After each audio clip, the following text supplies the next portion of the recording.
आप देख रहे हैं आपका अपना टीवी चैनल आरजे रमझाझर।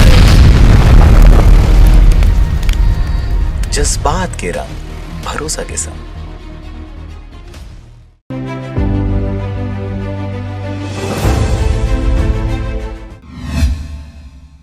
नमस्कार, आप देख रहे हैं आरजे रमझाझर और मैं हूं पुखराज सिंह। पंचायत सचिव संघ एवं रोजगार सहायक संघ द्वारा नगर पंचायत पथरिया में भिक्षा मांगकर किया गया विरोध।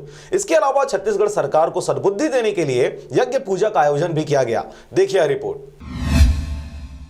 खबर के अनुसार मुंगेली जिला के पथरिया क्षेत्र अंतर्गत आने वाले जनपद पंचायत पथरिया में कई दिनों से बैठे रोजगार सहायक संघ एवं सचिव संघ द्वारा विरोध प्रदर्शन एवं आंदोलन किया जा रहा है। जहां आपको बता रहे कि कुछ दिनों पहले चौका आरती का कार्यक्रम किया गया था। फिर 8 जनवरी को पूरे नगर पंचायत पथरिया में घूम घूम कर सभी दुकानों में जाकर भीख मांगकर इकट्ठा किए गए रकम को मुख्यमंत्री के नाम पर बैंक में डलवाया गया। वहीं जनपद पंचायत पथरिया के सामने में ही दोनों संघों के द्वारा सत्यनारायण का कथा कराते हुए यज्ञ किया गया, जहां मुख्यमंत्री भूपेश बघेल को सद्बुद्धि देने की भी संघ द्वारा मांग की गई। वहीं जनता जोगी कांग्रेस के नेता छाबड़ा ने भी रोजगार सहायकों और सचिवों की इन मांगों को सही कहते हुए उनका साथ और समर्थन किया और आगे भी हमेशा उनका साथ देने की बात कही। सचिव संघ अध्यक्ष पथरिया व्यास नारायण लहरे ने कहा, ये सिर्फ ट्रेलर है, अभी फिल्म बाकी है। हम सिर्फ दिखा नहीं रहे हैं, जवाब भी देना जानते हैं। हमारी मांगे पूरी करें, नहीं तो हम पूरे संघ के लोग अपने परिवारों के साथ उग्र आंदोलन करने को